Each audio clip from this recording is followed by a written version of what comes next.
All right, we're started. Here we Welcome. are. The Here we are. annual, what do we call this? 2024 look back, look ahead. That's it. Yeah, Yeah. getting quite popular and it's Yeah. growing. This year we have Yeah. a couple of guest speakers. So not Yep. only you getting deep into the economic and financial weeds, right? Yeah. That's your favorite thing to do. I think you just do that as a hobby in I your do. off hours, right? You're just a chart jockey, eh? You just love the That's charts, it. eh? That's it. And through thousands of them here. Thousands. Well, I know through our dailies, we hit 800 charts that we've sent out yesterday. So Amazing. yeah, so 800 charts in about a year and in a bit. So definitely a lot Yep. of value in there, a lot of nuggets in there. If you Yep. like to get in the weeds with Ben. Yep. Yep. Anyway, just a couple before we get started here, well, just a couple of housekeeping things. This is a new platform for us, so good for you for being able to get on. It is Teams, but they launched this new live streaming to keep up with all the technology that there is now, and it actually came at a great time for us because we didn't love the last version we were using. This is much better. For sure. So I'm glad everybody could join us on that. Not really that much different as far as the functionality. So I think up at the top, you can see if you want to ask a question at any time, just hit the Q&A there. And either Ben will notice it and you can handle that yourself, or if I notice it and you don't, maybe I'll jump in or something like that. But for the most part, yeah, it'll mostly just be Ben conducting the next 2 hours, along with the guest speakers at the end. So yeah, just hit the Q&A up top there if you have any questions.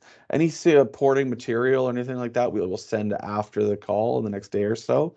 Yep. And if you want to forward this video on, or you can't watch the whole thing and you want to, I'm going to be downloading that immediately after, as soon as it becomes available within the system here in the next few hours. And I'm going to send that out to the entire database as well. So that'll be available and free for you guys to forward on to anybody you want as well. On that note, Ben, do you have anything else before we get going here? No, so do you want them to use the chat or the Q&A? What is the preference if they have a question there? Doesn't matter. Either one, we're gonna Okay. monitor both. Okay. So yeah, you can certainly put that in. So without further ado, we've got Ben Hart, 2024. Look back, look ahead. Take it away, buddy. All right, fantastic. Thanks, Scott. I'm just going to get the presentation up, and then if you can give me the thumbs up that we're good on it, once we are, and then we'll jump into it. So, thanks everybody. Let's see if it's in there. All set, Scott? Can you see that? All set. Okay, fantastic. Well, thanks everybody. Certainly excited as usual, and as you know, as Scott said, we've gone through 800 charts in the last year and a bit since we launched the new version of the daily. So I hope everyone's finding that of value. Spend each night looking for something interesting, something that's fitting along with what's going with the narrative of the day. Trying to look at different areas as usual. First chart tends to cover what's going on in the market, macro type things, and then ESG and blockchain. Been covering both of those, so we'll go into a fair amount of detail on that stuff today. But let's jump ahead. We'll give you a quick outlook on the agenda, but as always, first we need to go through the disclaimer portion. This is not intended to be investment advice. You should always speak with a licensed advisor before proceeding on any investment strategy. Everyone has their own risk tolerance, and you should adhere to that. This broadcast is for information purposes only and are the opinions of HART Investment Group and or any of our guests. So now time into the good part here. So give you a snapshot on the agenda, what we're planning for today. Had some good feedback from you and over the past 12 months around what you're looking for, how we can help and educate and provide insights. So this year I thought we would offer a couple of other speakers, but I'm going to do the first hour or so talking about what's going on with the markets and the economy. a bunch of different charts from multiple sources, from conversations with my economics team, with a number of outside sources as well. I pull in research from Barclays and HSBC and JP Morgan and CIBC and TD and Manulife, and so we offer varying amounts of info to go through. So charts. I'll give you my views on what worked, what didn't, where kind of the opportunities are that I see. And certainly if you have any questions as we go through this all today, as Scott mentioned on the outset, please either put them up in the top there or drop a quick note, and we'll have a look and we'll get back to you. So after the first hour, they're going to bring Chantel in. Chantel is one of our trust officers. And so unfortunately, over the past year, we've had a number of estates that we've been working through with clients, got feedback that people are looking to kind of understand what is the will and estate process like, what does trust do, where there are opportunities there, what do power of attorneys do. Hopefully we're going to answer some of those questions for you to provide some insights around how that works, why it works, where the opportunities are, and how we can help on that side. A bunch of changes to executor duties over the past year and a half as well, so we're going to cover that. And then I'll have Mark Connors, head of research for 3IQ, for the last half hour. And Mark and I are going to talk about certainly markets. He started his career with Credit Suisse around doing credit and economics, and he likes macro and talk that. But I do want to get a little bit into him with what's going on with blockchain and crypto, launch of the Bitcoin ETF, and Ethereum looks like it's not too far behind. So want to get his pulse on what's going on with the individual retail, but also on the institutional side, because they're quite significant in that space as well. At the end, we'll leave a few minutes as well after each of our conversations for a Q&A. But as I said from the outset, let's feel free to jump in as I go through, and if there's anything that comes up in the process. So we're going to go through the summary of what's going on in the macro, lots of charts, view strategy, what's going on with the core, what worked, what didn't. I'm going to cover that in a fair amount of detail. So lots of charts to go through, so I won't dilly-dally on all these lists and so on, but I want to give you an idea of what worked last year. So you could look across different areas and sectors. I'm just taking a look at what worked the best in the book last year, as well as in markets. So Bitcoin and Ethereum were up something in the neighborhood of 150 to 170% each. Bonds across the curve. So in Canada, you would have had your Canadian bonds did slightly better than U.S. bonds because the U.S. dollar weakened a little bit into the year end, but bonds worked all the way across the curve. Haven't retraced nearly close to what they sold off in the previous year, but they worked significantly in the last quarter of last year. So that added to a pickup in the portfolios. Technology, certainly that worked. And you can look at again across the different pockets like semis, even with the big ones like Intel and so on. Intel was up, I think, 90% for the year. So tech in all different variations worked quite well. On the more conservative side, certainly in Canada, the preferred started to pick up. There's some changes to legislation last year that put them back in the good graces for investors. Super thin market, but prefers worked quite well. I think there's a bit of a tailwind there that can provide some good opportunities going forward as well.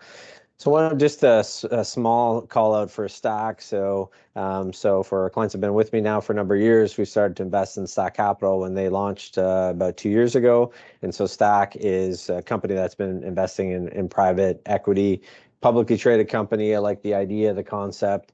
They were up about 45% last year. So they've invested in Hopper and SpaceX and a number of interesting privates that I think offer long-term good opportunities. So that was interesting. Gold. So gold was up somewhere north of 9% for the calendar year last year. Gold equities didn't go up at the same pace, but gold itself had a pretty solid year, given all the uncertainty that there was in the world and the volatility. Gold was quite stable through that backdrop. So what didn't work last year? So certainly in the last quarter of last year, U.S. dollar weakened, renewable energy. So a lot of these businesses are quite CapEx heavy renewable energy. So that would be solar, wind, any of the renewable energies. So that would have been the Brookfields, Northland Powers, things like that. Had a challenging year last year. Some of those big infrastructure type businesses did. I think there'll be a pretty good tailwind as rates come down, but this is probably one of the places where you'd look for a shopping list. ESG generally, so that's socially responsible investing, generally started to lose a bit of its cachet last year. Certainly, I think as things tightened up for businesses, stopped putting the time and money and attention towards it. Not saying it's right or wrong, but that's just what happened in the markets.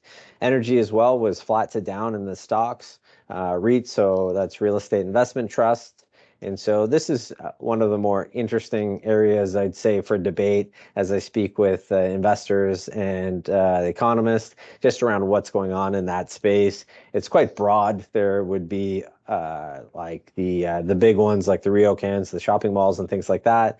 And then there'd be like the Canadian apartment REITs that have a different risk level. But REITs itself, again, pretty they need debt to continue to do well. As rates go up into that environment, that tends to put pressure on their business. So REITs have an interesting trajectory from here. And consumer discretionary, so that would be the some of the consumer discretionary names. Had a challenging year last year, but also a place where I think some of the opportunities might be presented. And so I lay it out at the outset. These are the things that I think that we're going to cover today. And so I wanted to just give a bit of context around where I think those are before we jump into where we are presently in the economy, where we are presently in the markets. And so, timeline really matters. So I often get this question as I'm out either at the soccer field or at the hockey rink, and I'm sure you do as well, Scott, is people say to me, where do I invest my money right now? If I have X amount of money, what should I do, or how should I do it? And the challenging answer to that is it's what's your timeline? What's your expectation? What do you want to do? You're looking to invest for 6 months or 3 days or 10 years. Obviously, a very different answer to each of those different conversations. So try to lay it out in a bit of a format where how my thinking goes today, and certainly thinking changes as the environment changes. But if you put me on the spot today, this is where I think about presently. We've had a pretty nice run up in markets. So I think short-term basis, where some opportunities. So we look at the US dollar and likely the Japanese yen, the Swiss franc, bonds and GICs. And so that kind of thinking backdrop is just twofold. At least the US dollars have been little bit weak into here. Some of the other majors have been stronger versus it. Japanese yen got slaughtered last year versus the US dollar, down 40%. Obviously, the inverse of that was the Nikkei is hitting it's retraced its 35-year trough. So the Nikkei is back up to the level it was 35 years ago. Swiss franc is one of the cleanest dirty shirts in the world. So it's one of two major currencies that have stayed pretty similar to the US dollar over the last 10 years. And there's still a number of bonds out there that you can buy that were issued in the last 5 years that are trading at pretty nice discount to face value. So you can look out either in the corporate or the government space, and you can buy some decent bonds that give you capital gains from an investing perspective. And still, GIC is decent defensive place to be. From a stock perspective, we're seeing some of the other areas like utilities, telcos, energy, offering some of the best dividends that I've seen in a long time. So some of those defensive things I started to pick up and buy. Energy, obviously, not everybody likes to invest in that space, certainly in my client base. So that's only for the individuals that are comfortable with that, but offers pretty good risk reward from here. Over the next 6 to 12 months, as I've gone through, and we'll cover a bunch of this today, is where I think there's likely seeing some bottoming both from an economic perspective and from a stock perspective would be pockets in Europe, pockets in Asia.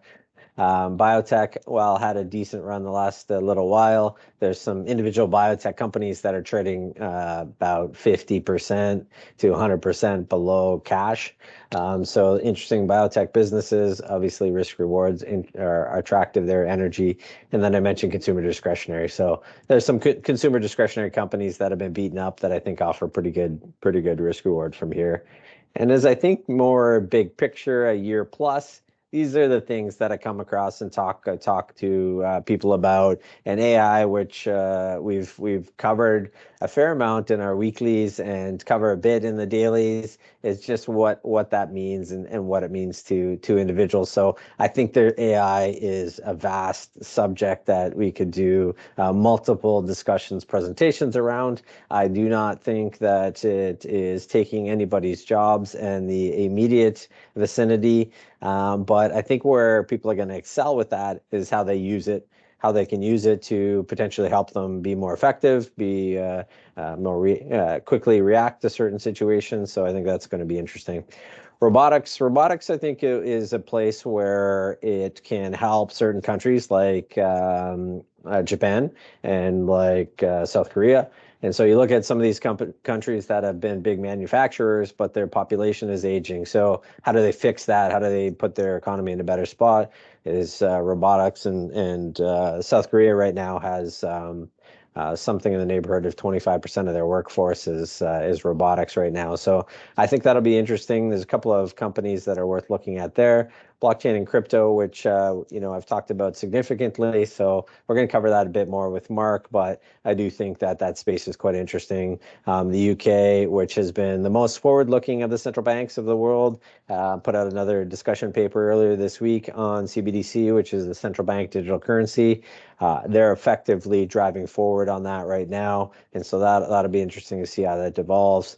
Emerging markets valuations look quite cheap. Certainly cheap relative to history and even currently, so that'll be worth paying attention to, and private businesses. So as usual, I think that's those are some of the areas where I think they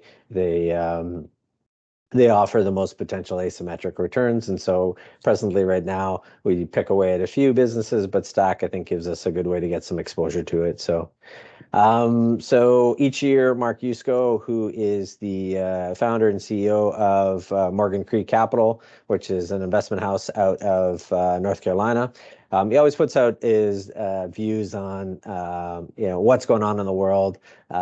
He does his own kind of top 10 around where we think that potential risks, opportunities, outliers could happen. Excuse me. What he also does is just kind of pile together consensus views and say what that is. So I just pulled this out of his presentation. Quite interesting, because as we start the year, it's always good to look at what people are thinking about, what consensus is. And I get that question often: what is consensus? How do you decide what consensus is? Well, you can compile it from different ways, but this is a reasonable look at this. And consensus is global GDP is between 2.5%, 3%. U.S. avoids a recession again. We'll cover that and talk about that. Fed cuts by Q2. S&P makes all-time high.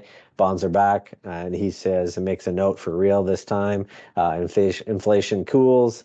Japan offers opportunity, which I disagree with, but geopolitical risks, and India beats China. So we will, and certainly I'll address and cover a number of these, but this is effectively consensus views today. And I think that's a great way to look at it and think about it. There's a lot of stuff that's going to happen in 2024. I'll show you a number of elections that are going on around the world. This is a view of what's happening in central bank land. And today, or at least this afternoon, shortly after our call, we're going to get the FOMC come out with their rate announcement. Looks like right now 0% probability of any type of action. We had ADP number in the US this morning. So I think forecast was something around 150, 160,000 jobs they're expecting on private payrolls. And that number is closer to 107, I think, thousand is what the number was. So quite a bit lighter than expected. Market's slightly down to soft this morning, and we'll see what the FOMC says this afternoon. But presently, right now, it looks like not much.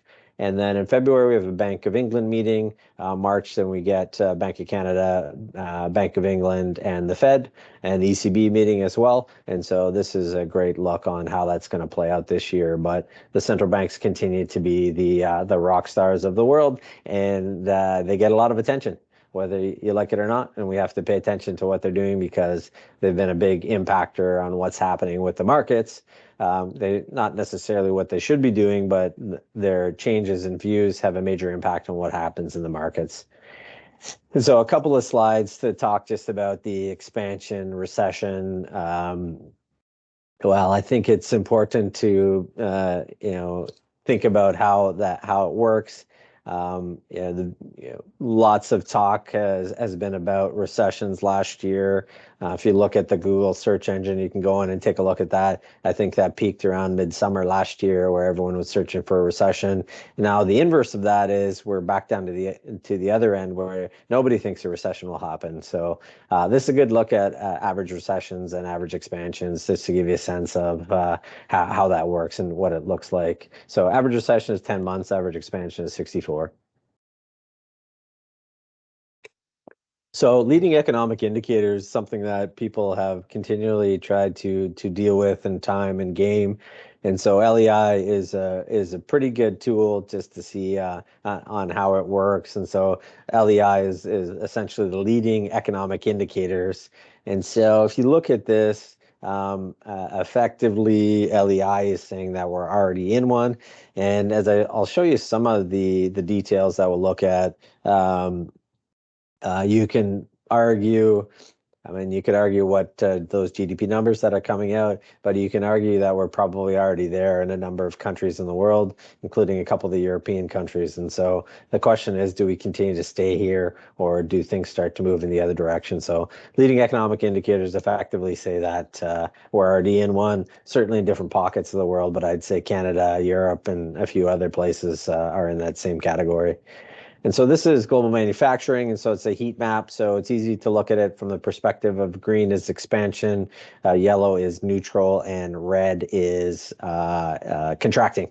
And so similar to your stoplights. So when we look at these numbers, you can look across the few areas, and how I would view this map, and maybe it's the wrong way to do it, but how I'd view the map is, where's the most amount of red? What's the changes to those red numbers? What's happened to the individual stock markets in those areas, and what's likely to come from here?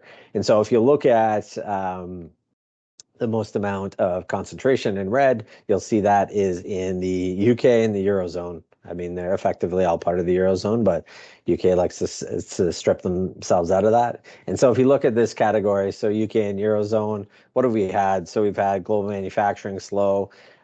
We've had high interest rates, which you'll see when I pop up the ECB slide. And you have Germany in a recession now for a while. So what's the likely path forward from here? Probably the other side of that, which is you'll start to see at some point, maybe it's not tomorrow, but at some point this year, you'll likely see manufacturing start to move back up in that direction. And so, when you look at those numbers, you tend to think maybe I should look at these in an absolute level, right?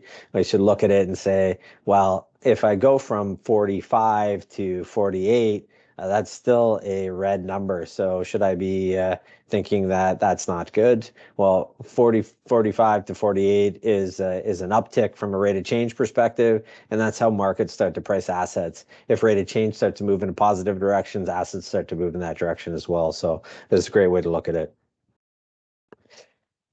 For those who listen, dial into the weeklies and go through the quads with me every once in a while. I try to not overwhelm, but it's the annual, so I'm feeling that I'm going to jump into it a little bit. But it's a bit of a busy slide. Again, it's to look at two major things. It's growth and inflation. This is economic stuff, so growth and inflation.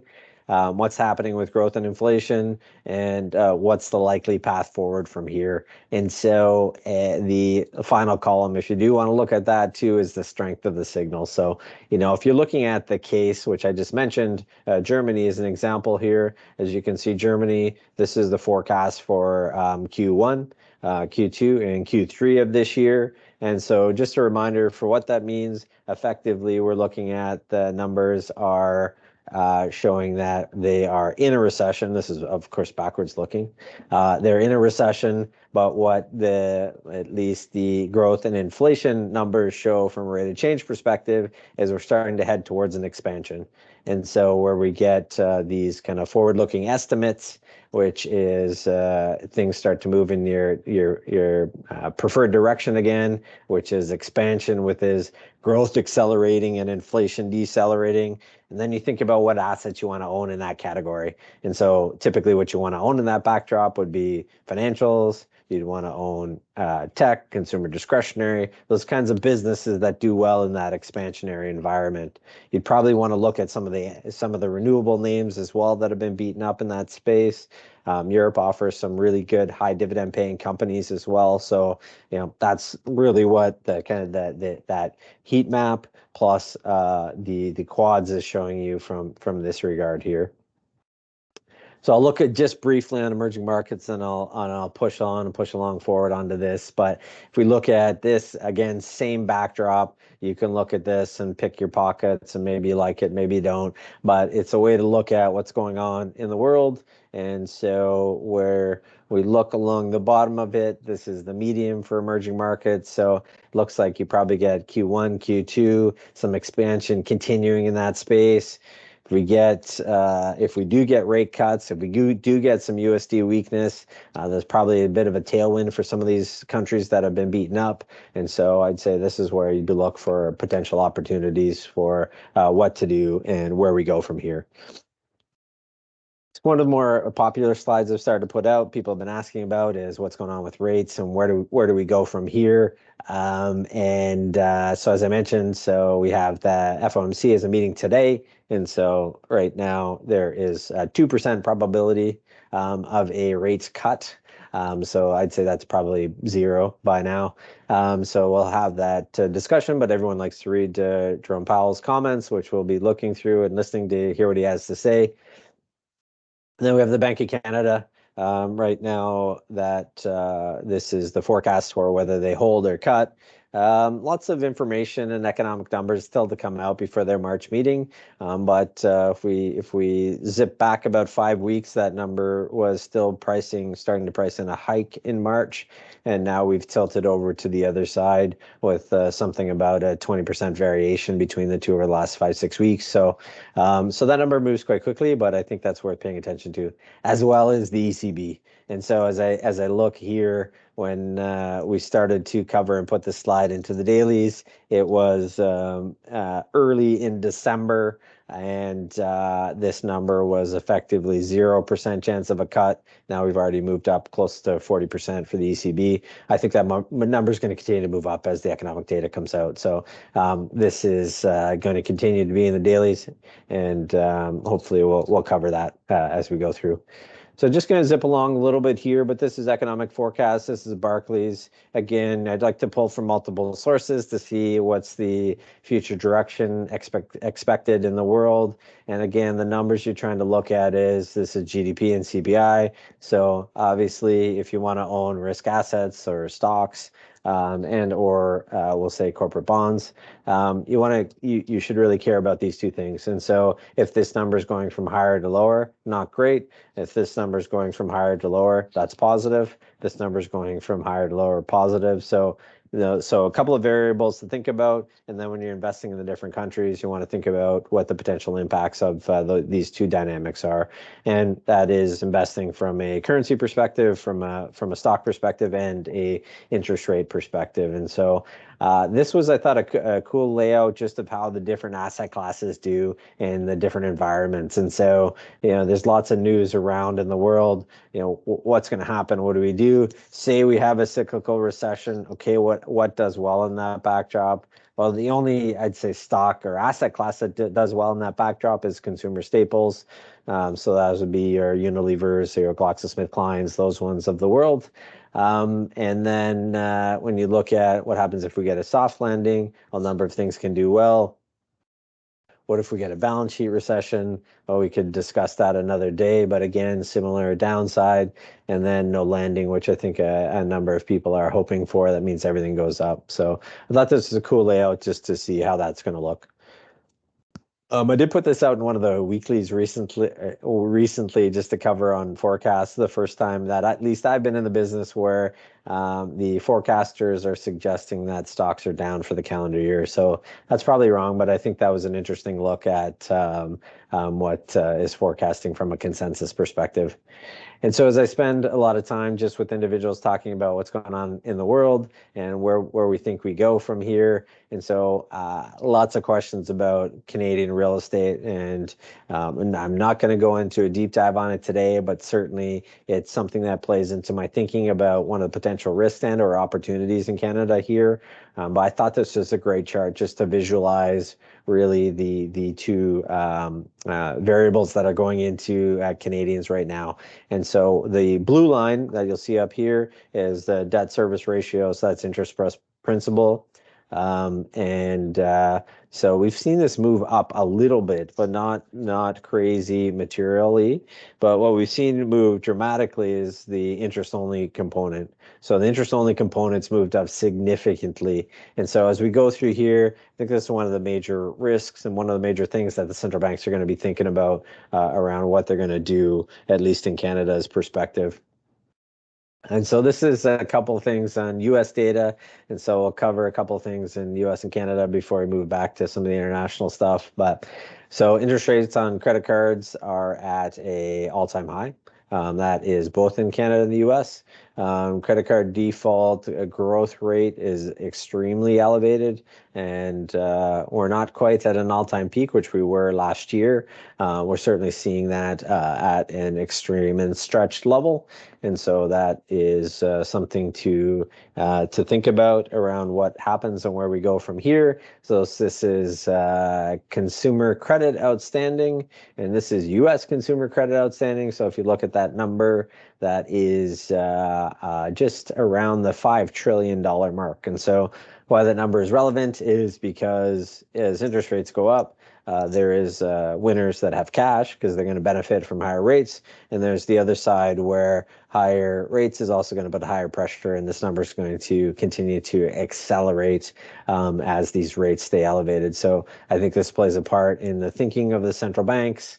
And then the U.S. housing market, which we may have seen, you may have seen some thoughts on that. U.S. housing is down on average about 17% from its highs. Its biggest drawdown in the 50 years. So, prices themselves, I think, probably will be quite resilient, but the want and interest in people buying them right now is low, and rates play a major part in that. And so the developed markets are driven by consumers, particularly the U.S. market, and so these are one of the levers that the U.S. central bank has the ability to adjust and move to try to spur on the economy. And so the other area that I'd like to cover is just M2. And so we've talked a little bit, and I've talked a bit about M2 over the years. So that's effectively money supply in the system. Certainly, there seems to be a bit of a debate going on around, does M2 matter, or does income inflation matter more than M2? So I thought this was a reasonable place to look at is just what's going on with M2 in the world.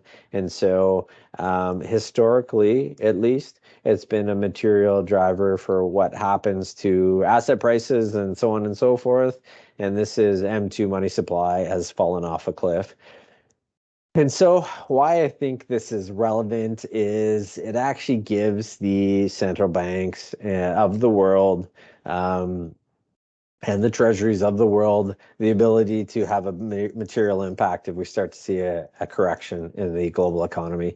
As if M2 is falling and continues to fall at these levels, it can go in the other direction quite easily by a flip of a switch. We start to see M2 start to accelerate, putting liquidity back into the system, and that changes the current setup that we have. So another view of M2, but most of the data that we probably see on a day-to-day basis comes out of Canada, the US. So I think it's important to look at M2 everywhere in the world. And so Japan M2, Eurozone M3, which I guess slightly different level, but it's effectively M2, and the US. And so why this is relevant at some point, we'll start to see this start to reaccelerate again. And if you look at the pockets of events when we see it start to reaccelerate, I'm sure a number of us recognize some of these periods where we had, that was COVID, obviously, so that's a bit of an outlier.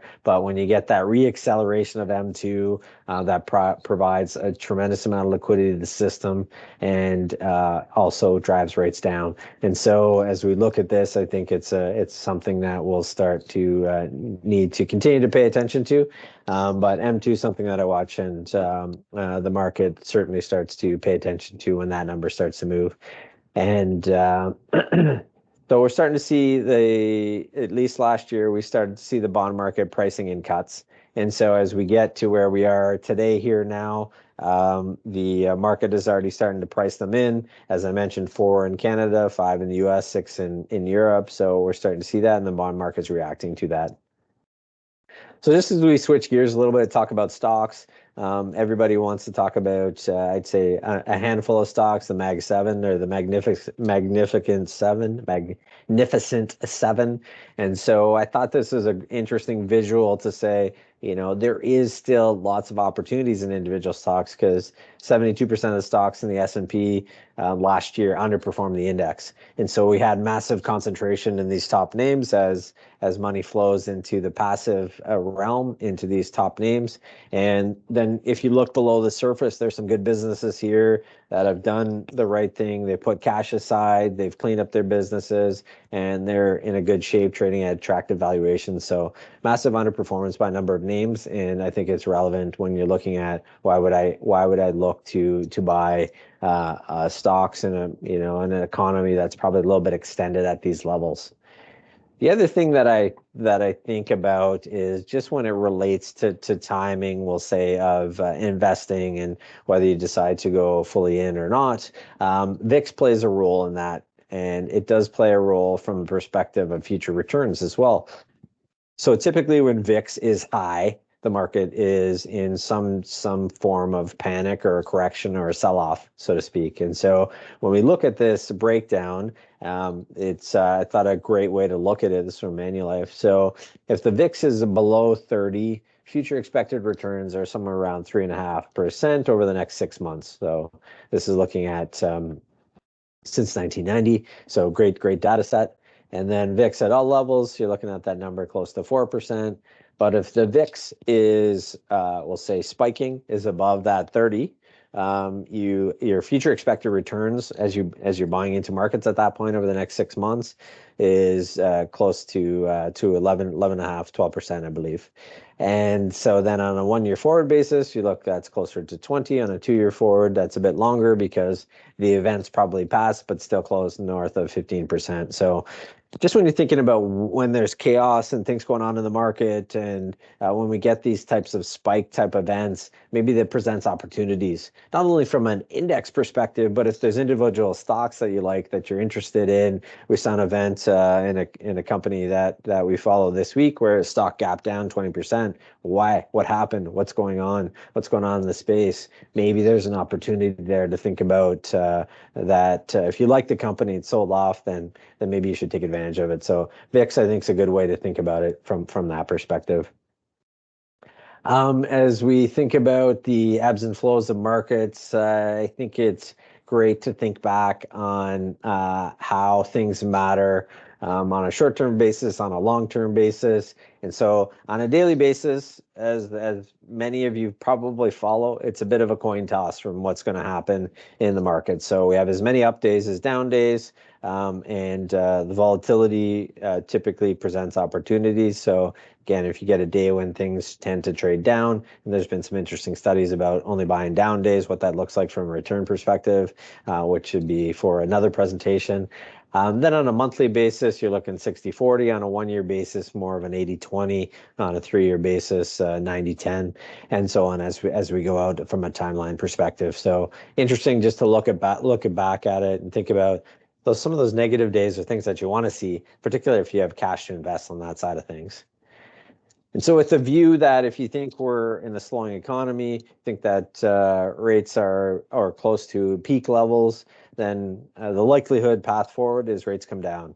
And whether they come down aggressively or not, I think really depends on whether the economy staggers materially or not. And so if we see a big stagger in the economy, then rates probably come down faster. And so if rates come down faster, then that has a bigger impact on certain areas. And so when we look at it this way, this I thought a cool layout from this is Barclays research as well. And so this is the areas that tend to do best as rates are falling. So cyclical is defensive, as I mentioned, the insurance companies, energy, some of the chemicals, travel and leisure. So some of those names tend to do the best as rates fall. Or on the other side of things, we'd look at, say, tech and retailers and healthcare tend to not do as well, at least historically speaking, in that backdrop. And so we got an interesting dynamic here now where the Fed rate is higher than the 10-year yield as materially as we've seen since the 70s. And so where we have we have short rates materially higher than the Fed's upper or the 10-year U.S. Treasury. And so now we're at this moment of are we in a new paradigm where rates just start to march higher as inflation pushes on, or is we've just reached that level that the world and the economies can handle, and we need to start marching back in the other direction. So there's some nuances and things that we need to consider. So as I mentioned, rates have started to go the other way. So this is how we look at it. We saw a bit of a rally in bonds as we went into the last quarter of last year. And so this is a view of where we are today, the 10-year US Treasury and the 10-year Canadian. So we got about a 60 basis point gap between these two. Maybe a signal for what's happening in our economy that we're slowing faster in the US, likely the case. But there a bit of variation. This will be something that we'd continue to watch at this point. I put this up multiple times, but I think it's a good way just to think about what happens and why you own bonds, or do you want to own bonds, and what happens in an environment when interest rates change. And so we'd gone through a period of 10 to 15 years through my investing career here where rates kind of went sideways. Maybe they went a little bit down. You got a slight potential tailwind as rates tick down from a long-term perspective, but there wasn't really any big moves in the interest rate market until the last 14 months or 18 months. And now we've seen a fair amount of that. And so, if you have money today and you want to look at investing in, let's just say, the Canadian corporate bond universe. So you go to the market today, you can buy corporate bonds somewhere between 5 and 5.5%, depending on the duration that you're looking for. And you can guarantee that coupon. Long time since we've seen that rate. And then what happens if you're wrong on your timing? What happens if rates go in the other direction? And so hypothetically, say we get a reacceleration in inflation and the central bank goes on hold or maybe increases rates again. Not sure, but that just hypothetically saying that those two variables happen. Well, you'd actually, over a 12-month period of time, you'd lose a bit of your principal. So you'd lose 2.8% in that backdrop where we get a huge reacceleration in inflation and a huge reacceleration in interest rates. So the flip side of that is we get a deceleration where inflation starts to come within their bands, which appears to be the case. Maybe we get a reacceleration because of some of the geopolitical events happening in the world. But let's just say we continue on the path where interest rates or where inflation continues to be, we'll say, 2.5%. We continue to come down at that point. And so say we see a bigger move down, which say rates come down 1.5%, which is possible. Let's just say it happens because the economy continues to slow. You'd actually earn 14%. So you'd earn your 5.5 coupon, plus you get a capital appreciation from your investment. And so then as you move out the curve, there's some different setups, of course. If you went way out the curve and you wanted to go to the 30-year US bonds, again, that variable is quite different, where if we get a 150 basis point change or a 1.5% change, There's 20% downside. If you get a 1.5% change in the other direction, you get 30% upside. And so bonds offer some different risk rewards depending on what you're looking for. Some cases you can make a investment more on the aggressive side. Other cases you just want it as stability in your portfolios. And so this, I think, was a great way just to think about where and what the risk rewards are at this point. I see my time's going a little bit faster than I anticipated, so I'm going to try to zip along. So we're seeing a growing level of maturity coming in bonds where companies were pretty smart where they were issuing bonds far enough out where they didn't think there was anything we need to worry about. Rates were at muted levels. And now I think we're starting to get to the point where we need to be a little bit concerned about these rollover risks. And so as companies come to market and they need to issue more debt, if you look at this point here, you're looking at something in the neighborhood of 800 billion maturities this year in the United States, 320 billion in Europe. The European debt market is quite different than the United States, quite a bit smaller. European banks hold more of the debt than the bonds do. Asia, which is percentage-wise pretty significant, and then high yield as we go down. So, you start to see this. This is a different visual. This is just on the US side of things. So the next 2-3 years, pretty material. Bonds are coming due. So we need to think about potential impacts that way. This is a view of what sectors have the most rollover coming. So in the US, you'd look at energy and communications. And so basically, these would be material ones that we need to consider. So these rollover risk, which is the rollover at higher rates, that puts pressure on the businesses. And I think that's part of why you've seen some underperformance in some of those areas. And so, as I mentioned, Europe at the outset, when we were talking about what's happened to their economies. So, if you look at, we looked at the global manufacturing, we looked at what their economic numbers were look at. This is the material reason as to why.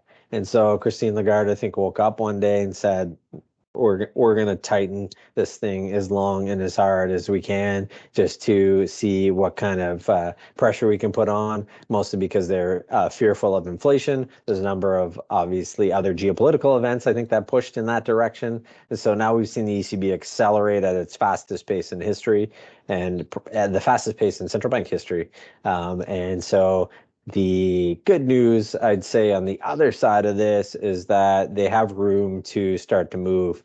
And so I'd expect them to start to cut rates, and also you'd expect them to intervene and support the corporate bond market there and be a buyer. I won't say they're a buyer of last resort yet, but I think they'll have that capacity at some point if they need to, depending on how the economy ebbs and flows from here.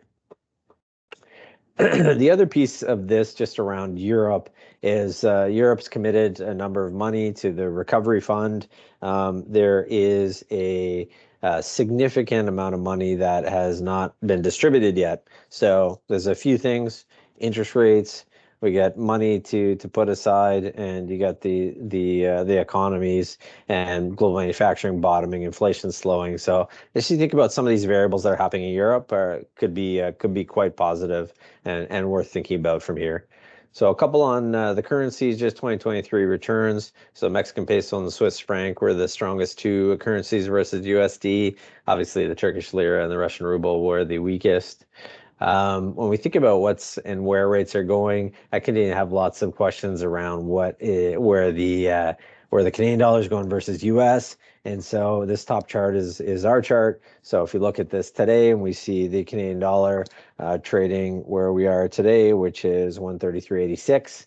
And our forecast by Q2 of this year is 145. So that's a significant difference because we think that the Canadian economy is in a recession. So that's our view on just what's going to happen with rates. So we look at the global, this is JP Morgan's views, just around which currencies offer the best opportunity over the next 12 months.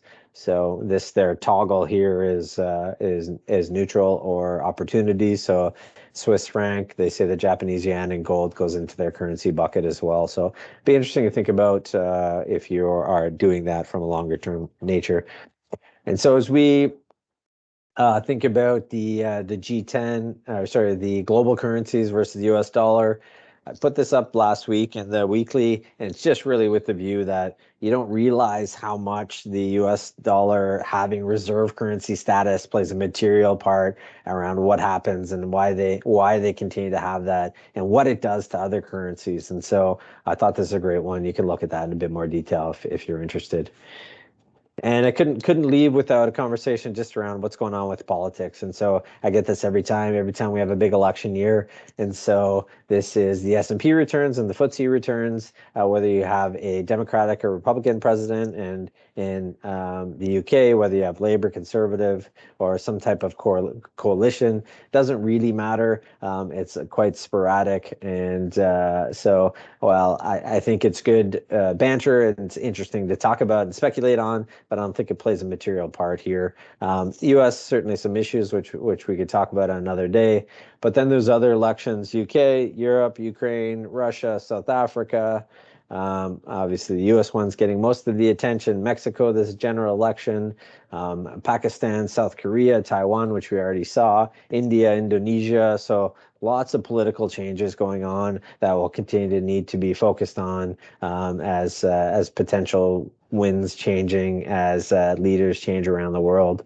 And so I thought this last one on this is just a view on how much of an impact that globalization was having up until, I'd say my view is similar to around when President Trump got in his first term, is we had this kind of globalization, which was really good for consumers, which is good for inflation and interest rates, is the manufacturing went to the cheapest manufacturer in the world, and so that had a positive effect on the consumer.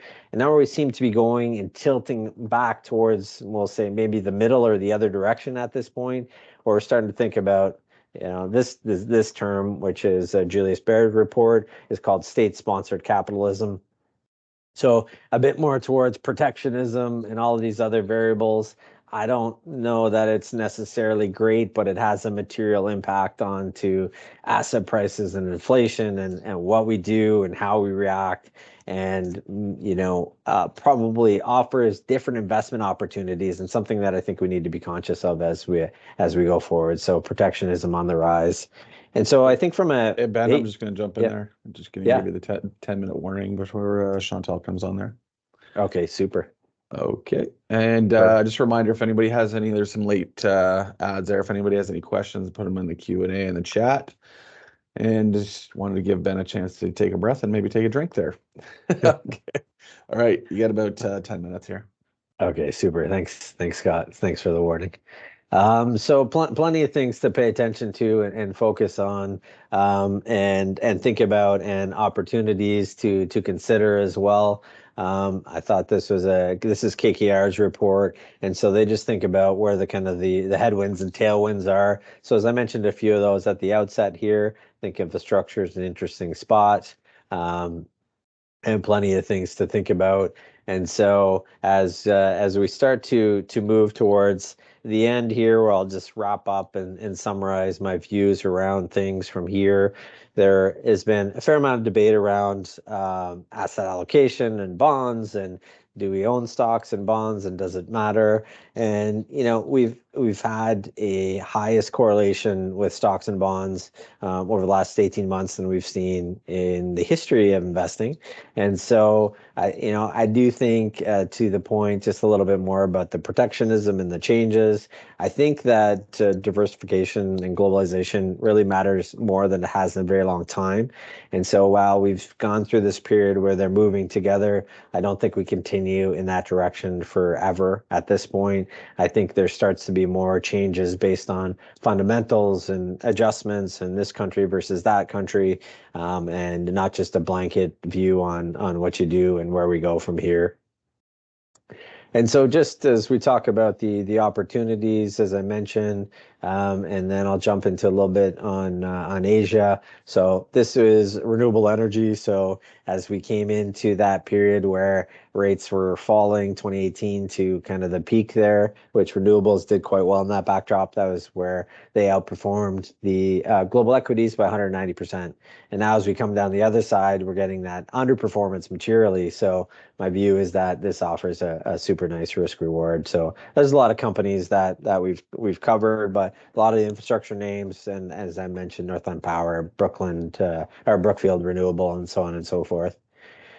And so if we look at the top, I talked a little bit about the economy. Also really great to see this layout. I thought it was an interesting way to view it. KKR's report put this out as well. And so which countries are decelerating? So with my view that I think Japan's decelerating, the Nikkei's had a big run, the currency's had a big devaluation. Probably the other side of that materializes over the next 9 months. And so you probably don't want to get aggressive on exposure there. But as you look at the other ones here, we've seen a pop a little bit in Australia where their markets started to pick up a little bit out of the gate here. And then as we move down here, China, Korea, Vietnam, when you are looking to invest in markets, all things being equal, to strip out the geopolitical things, if you're looking from an opportunity perspective, you start to want to think about, adding your exposure in the bottom of this as a weak and recovering. That's kind of where you want to say, maybe I'll take a look and see where the opportunities are, and at least maybe start to think about how those economies start to pick up. And so I thought this was a great look and breakdown on how Asia looks. So a couple charts just on China. And so as we think about it, they've been the world's manufacturer for decades. And now if you look at the GDP breakdown, it's materially starting to change. And so Evergrande has been forced to liquidate. There's another commercial real estate company that looks like it's on the verge here as well. So the questions I start to ask myself and ask others is, what's the contagion risk? What's going to happen? Where's the money going to flow? Is Chinese government have the ability to intervene? So those are the things I'm working through right now. But as you think about the kind of the makeup of the GDP, it's changing quite significantly. A little bit on oil as well. I thought this chart was super interesting just to see the breakdown of what the oil is like in the world. U.S. right now is the world's largest producer of crude oil. Yes, that is the case. But where the opportunities are as well, if you look at who has the world's oil, that number probably is going to change as time progresses. The last couple things here on China before we jump on to just summarizing some of the things that I see happening here. If you look at the Chinese market versus the U.S. market, obviously very different, obviously play a bigger impact on the economy in both places. And then if you look at Chinese technology versus the U.S. technology, I've made this simple explanation before. Alibaba versus Amazon. Amazon trades at 70, 80 times earnings. Alibaba trades at 6 times earnings. And so, you can argue whether you love them or hate them, but certainly they offer a different risk reward setup here at this point. And as I've spoken before, those alligator charts always close. So thanks everybody for listening. Just going to summarize the opportunities, and then I think we'll bring Chantal in and we'll start to have a discussion around trust. But as I mentioned on the outset, I think the economy globally is certainly slowing. There's pockets of the world that are further ahead of maybe North America. And so I think from a opportunity set, we probably have a pretty good one here over the next 0 to 6 months. There's going to be quite a number of changes, I believe, at least in the markets, and we can take advantage of those over the next 6-12 months. I think there's material ones over the 1+ years. I think there's a tremendous amount of change that's going to happen, and I'm excited about that. I'm excited about thinking where we can be positioned, where your investments and your portfolios can be positioned for what's ahead, and continue to do my best to put you in that spot and make sure that you have exposure to the things that I think can do well and outperform long term, and also put you in position to succeed. And so what's ahead from here, as a team, we're going through the TFSA and RSP contributions. Our tax packages are going to start to come out as we get into the end of the first quarter of this year. If there's anything you need from us sooner than that, reach out to Scott or Eva or to me, and we can get that going for you. We've had a few requests for tax info, so we're starting to send that out as quickly as we can. As we get into the back half of this year, we'll start thinking about tax and reporting and things like that. But that's where we are at this point. So thanks very much for everyone for listening to my view around what's going on in the markets and the economy. Hopefully you got some nuggets of information that you can take with you and put you in a better position to succeed. But as always, I'm looking for what's going on, how I can best position you, and make sure the portfolios are growing consistently. So thanks very much for everyone listening. Wow, great job. You actually you got it all in there. You set the record for for most words in an hour, I think, but you got it all in. Perfect amount of time. Okay, I'll just bring on Chantal there, and I'll let you introduce her and just bring her into the screen. There we go. Hello, hey, everybody. Chantal. Good job, Ben. Oh, thanks. Yeah. Did you catch the last little bit of it? Yes, I did. Okay, good. So hopefully we can transcribe that and maybe slow it down and change it around and make it a little bit easier to digest for everybody. Well, thanks Chantal for joining me today. I'm excited to have you on. Unfortunately, as I mentioned when we spoke and prepared for this last week, we've gone through a number of estates in the past 12 months.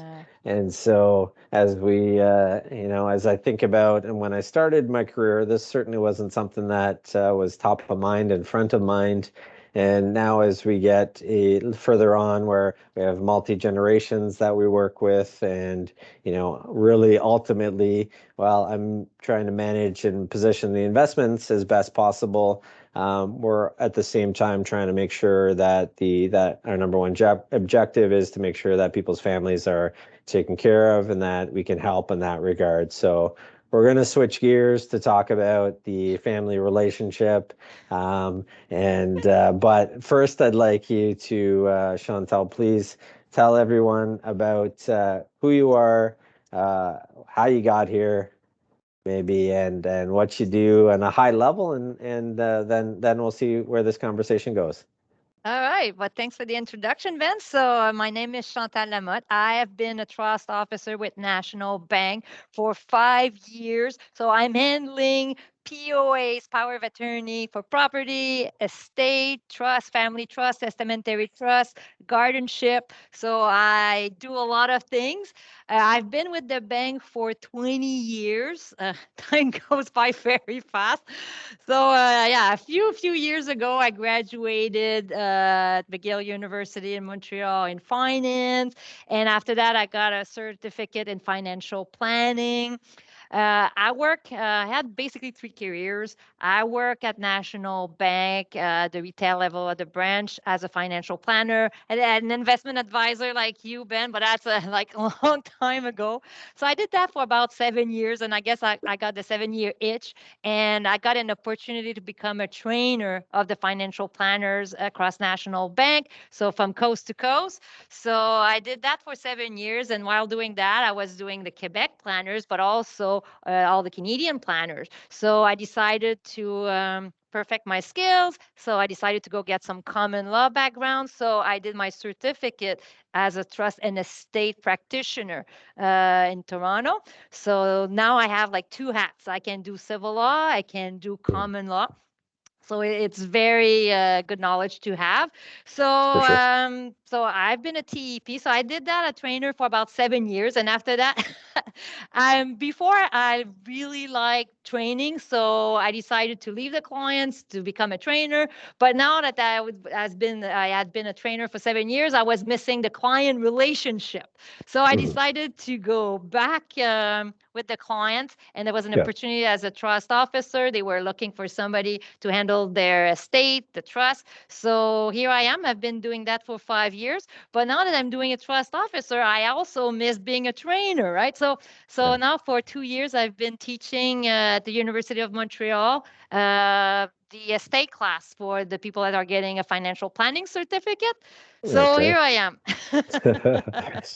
Well, that's a diverse background, but that puts you in a good spot to really understand what people need and what they're looking for, and really like how you can best help them. Because I think if you drop into that role without the client relationship, you don't really understand what it is that people are looking for. And so maybe you can give a bit of background for who National Trust is. I've had a few clients that have named National Trust as executor, and which is great. But maybe for everybody else, maybe tell a little bit about where that fits, how it fits in, and who you are, what that means. Absolutely. All right. So, Yeah. a National Bank Trust, also known as NatCan Trust in the rest of Canada, basically we are a complementary service to yours. So you're doing the investment part, but also us, we're doing the service of taking care of the financial affairs of the client when they no longer can. It's either through incapacity, death, or they want another during the time that they're alive, they want also somebody else to manage their estate or help them, because they're looking at other people to benefit from their estate, like in a family trust, for example. So it's basically a complementary service. It's a one-stop shop, right? At National Bank, we want to offer all the services, like I said, to take care of the client's financial affairs. So this is why we have NatCan Trust services. Mhm. And as you mentioned before, Ben, as you know, the population is aging, so more and more clients are looking at their estate planning, and you know, the family situation are not getting easier, right? You have complex family dynamics, blended families. You have kids now that are living around the world, so they may not be living next to you. They've been not in the same province in United Yeah. States, so that's common, Yeah. something that we see. So Yeah. people need somebody that will take care of their things where they are at. Yeah. Also, you know, difficult relationship with kids sometimes also. You Mhm. have kids that maybe cannot manage money. I mean, we see that often also. They're Yeah. Yeah. spendthrift, they have substance abuse, Yeah. and or they have a handicap and they cannot provide for Yeah. themselves. And you love them, so you want to make Yeah. sure that you provide for them in Yeah. for their entire lifespan. So Yeah. that's my service offer. So I have some clients in that fall into that category. So maybe tell me what that might look like for somebody. I know we'll go through how to make that work into their lives, but tell me what that looks like maybe in real time. Hypothetically, say a parent passes away, then the money goes to, or you're the executor and trustee, and there's a child that you need to support. How would that child interact with you and me, and how might that look? That's a very broad question, depending on our mandate, right? Because we can be appointed as an attorney for property in case that the Yeah. client is incapacitated, still living, Hmm. but can no Yeah. longer manage their affair. We can Yeah. act as an executor, but also we could act also with a co-executor, right? Because we can Hmm. act solely, jointly, or also we can be a replacement executor or trustee. Let's say the person that was appointed first has predeceased the testator, or Yeah. also now is incapacitated or unwilling because they live abroad.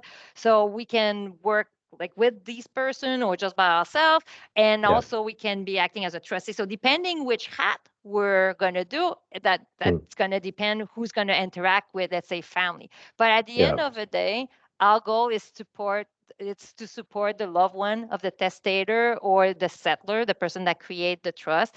And Yeah. each situation is so different. So Mm. we adapt. At National Bank, we're smaller bank, but that's what makes us our strength. So we Yeah. adjust to whatever client needs, and each client is Mm. different. This is what makes my job very fun, very For rewarding, sure. because Yeah. each situation is different. And like I mentioned before, I really care about the client, so Yeah. I find it very rewarding. Yep. Yep. So we're increasingly starting to see, as you mentioned, people are living in different places. Can you give me a scenario for, like, we have a client whose kids, one lives in Europe and one lives in the US, and they have a few $1 million in their estate. So they want their kids to be executors, but what should they do? How would they set that up?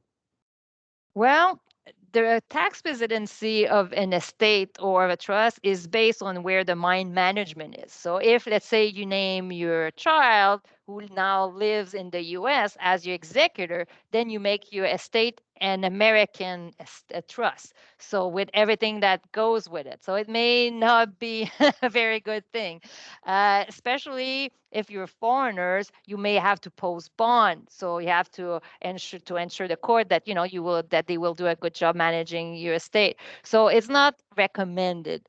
Um, Also, like I said, there's all the tax implication. If you have, I take the US one because it's Yeah, something that we see often.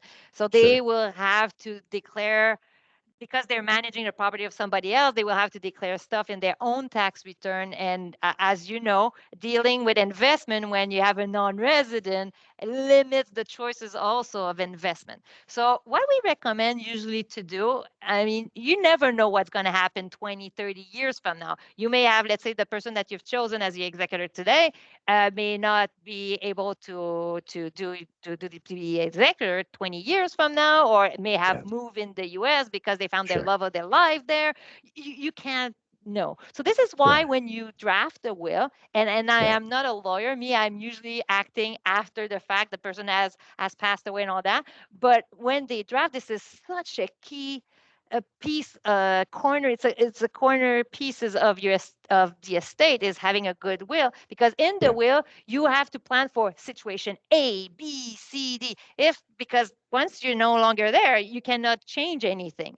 So you have yeah, to think, okay, what might it look like in 30 years from now? So what I yeah, recommend is that, yeah, okay, you can name scenario one. That's, let's say, the typical one would be, okay, so you have a family, so you would name, let's say you have a couple, you would name your surviving spouse as your first executor, but you don't hmm, know in 30 years from now, they may have predeceased you, they may have dementia, incapacitated, or if you're 95 and they're 95 too, they may not want to be doing the yeah, administration of an estate, because for sure.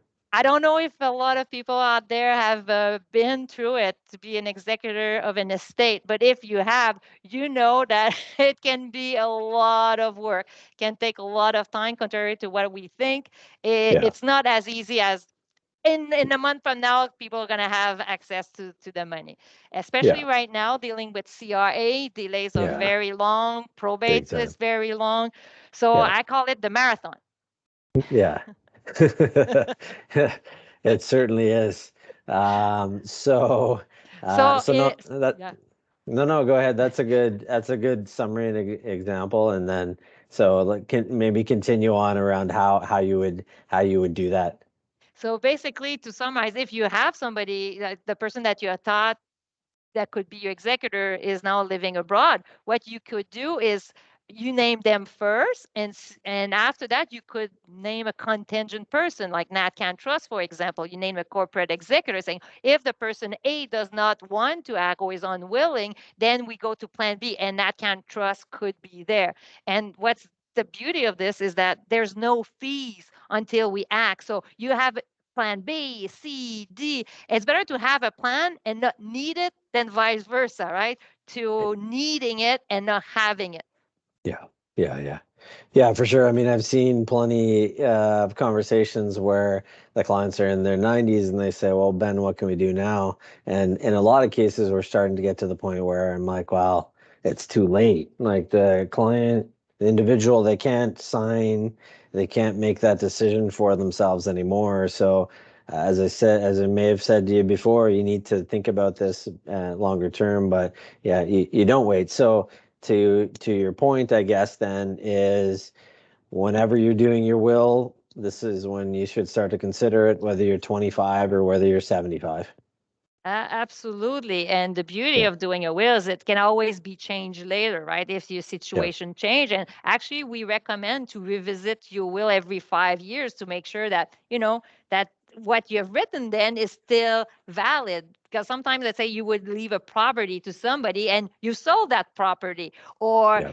you were in good terms at that time and Mhm. now you're not, or the family added, you have now grandchildren and say, hey, you want to provide for that grandchild. So I Yeah. always recommend to revisit 5 years to make sure that your last wishes are still valid. So that triggered something in my Mhm. mind just about because you mentioned common law and civil law up at the top. So in Ottawa, which is where I am, there tends to be a fair amount of people with overlap. They have property in Quebec, they have a property in Ontario. Mhm. Do you need separate wills? What do you do? How does that work?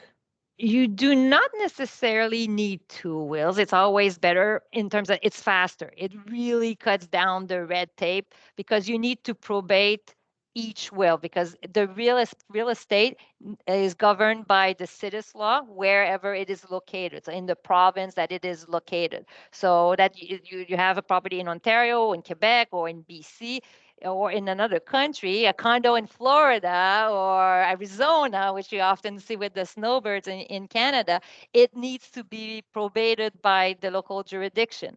So, Okay. and especially sometimes the language can be an issue. I see this on the Quebec side where you have a French will and then you go to the US, or in Canada, it's less of a problem. But all Yeah. that to say that it needs to be probated or resealed, what we call it, to make sure that it meets the form and all that, that it's valid. So Okay. it does not have to be a different will.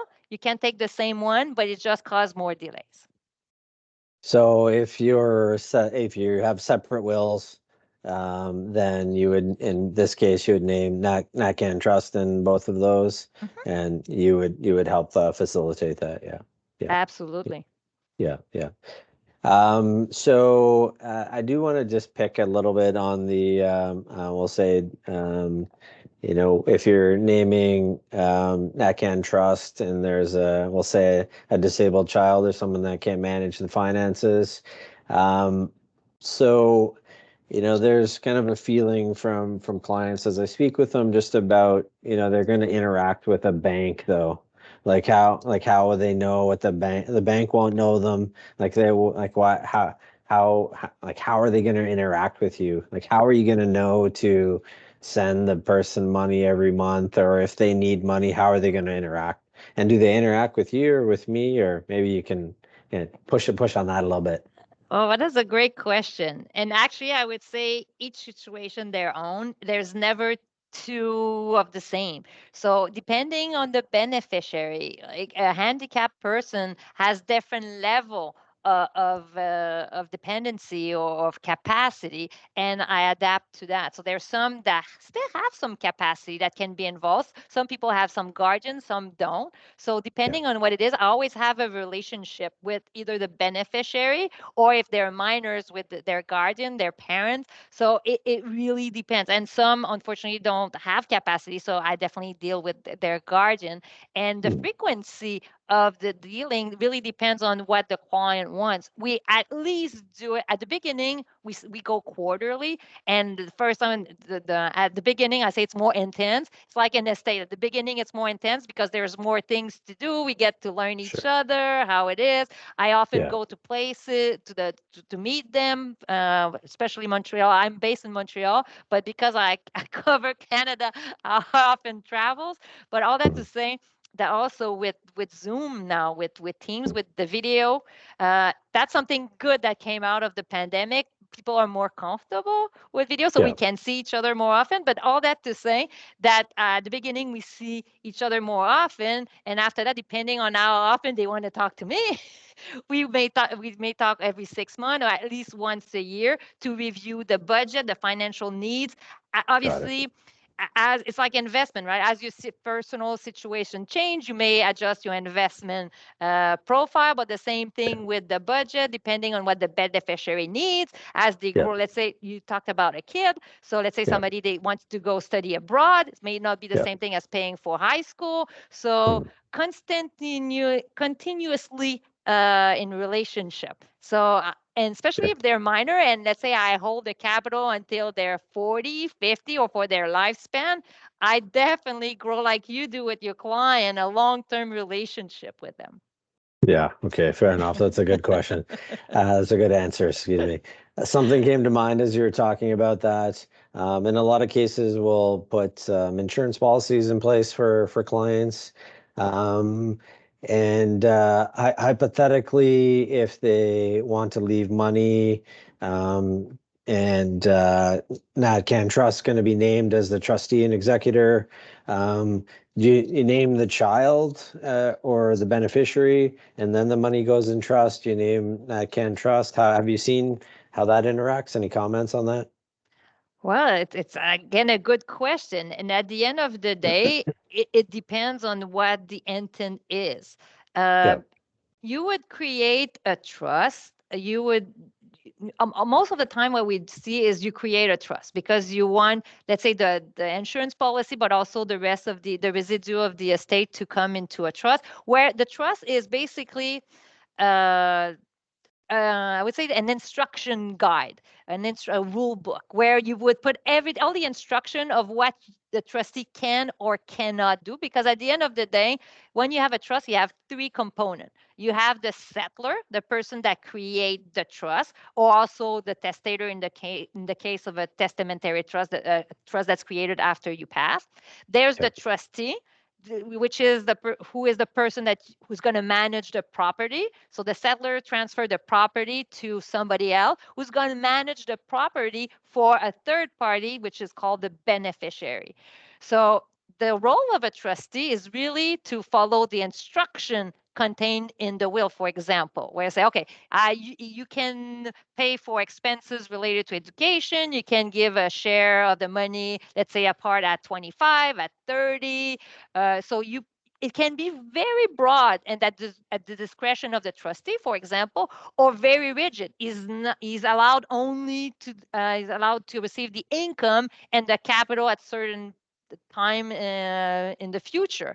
So it really, and maybe sometimes you have something in between that will allow the trustee to encroach on the capital. For example, somebody wants to go study at Harvard. So it may need a good budget to do this. But if Yeah. if it's not written in the will, Yeah. in the Can't. instruction book, my hands are tied. Got it. So for the insurance, usually what people would do is that they would send it to, let's say, the estate or to the trust. So that way Yeah. it would be managed according to the trust deed, the will, the Yeah. clauses, Yeah. and would be Yeah. following that. So the minors or their guardian don't have to be managing the insurance money. Yeah. So the trust, no, it's great. So as you speak, other things pop into my mind. So, so the trusts have a set life, though, right? They only have a period of time that they can exist. If or how maybe elaborate. So, there's kind of, I think, a general thinking that trusts are 21 years. They can be in a trust, and then something else has to happen. So maybe you can elaborate on kind of the structure of a trust. I know that's not specifically related, but maybe you can answer that. And the goal today is not to be very technical. I am not a lawyer, so I don't want to go too much in that. But at the end of the day, Yeah. you can have it last more than 21 years. The 21 Okay. years is the tax rule, meaning there's a deemed Got it. disposition. You get taxed on all the income on the capital gain every 21 years. But it Got it. just basically is just tax because, the government wants to take their share. They don't want to wait, let's say, 3 generations before they Yeah. cash in. But usually you can provide for 3 generations. So 2 generations of, let's say, income beneficiary, and the third generation will receive the capital. So, Yeah. but there's different type of trust where you have Yeah. perpetual trust for, let's say, charities and all that, but I'm not Right. going to get into those. Yeah. Yeah. But normally for the person that will create a trust by will, it's Yeah. usually it can be over several generations, but it has a limitation. All right. Perfect. Thanks. That helps. So just bringing it back a little bit to how the interaction might work. So if I have a client who says to me today, Ben, I'd like to add NatCan Trust as an executor into my wills. What do I need to do at this point, and where do I go? You have a lot of great questions this morning, Ben. Actually, the hardest part is to figure out what you want to do as your last wishes, right? To figure out what's going to happen when you no longer can. So when it, when you look at your estate, who's going to be the executor is one of the first questions. Who's going to take care of it? So once you've decided on who's going to be, after that, then is how you're going to distribute it. So once you have your plan in your mind, then you decide, okay, NatCan Trust is the right person for you. You want to name them as your executor, and if you want a trust account as a trustee or jointly with somebody else. Once that's decided, then it's the second step is to find, okay, which lawyer is going to draft or review your will. Because like I said, I am not a lawyer, and we work with the different professionals. If you don't have one, we can refer some, but most of the time the clients already have their lawyer. So they go see the lawyer and they give Yep. us the contact information of their lawyer. So we will send everything that they need in terms of clauses to include depending on what role the client wants us to play when the time comes. And after that, it's to meet with the lawyer. Usually the time is really on that end and it takes more time. But for us, we send already ahead of time all the information they need. Yeah. And once the client has signed the will, usually they keep the will with the lawyer, but we can also have it in our own testamentary vault if the client would want us to hold on to the original. But usually it's the lawyer who drafts the will that keeps that. But they send us a copy. So we have it in our vault, and they sign the compensation agreement ahead of time. So there's no problem. And hopefully we don't hear from them in many, many, many years. And I won't be there. It's going to be my replacement that's going to take care of the estate. Yeah, for sure. For sure. No, it's I think sometimes it's overwhelming to all of this for people to think about. And so just trying to give a bit of context. And so that's a great way to think about it, Chantel, is you need to get to the point where what am I going to do with the money? Who would I like to help me with it? And once you've decided on those two variables, that's when the decision would be easy. Come in, they say, we want to set up the relationship. And we send the paperwork to the lawyer. Would they sign stuff with us, or would they sign it with the lawyer? Or and does it get, is it attached to the will, or is it written into the will? But usually, who signs where the documents? It can be with you, Ben. It can be with the lawyer. It really depends. But something needs to be signed, a compensation agreement before, because if our fees are not already set, that if there's contestation or something, it will have to be approved by the court. And we don't want that because it causes delay and all that. And also we want the client to freeze, the grid, because, as you know, things increases. Yeah, it really goes down.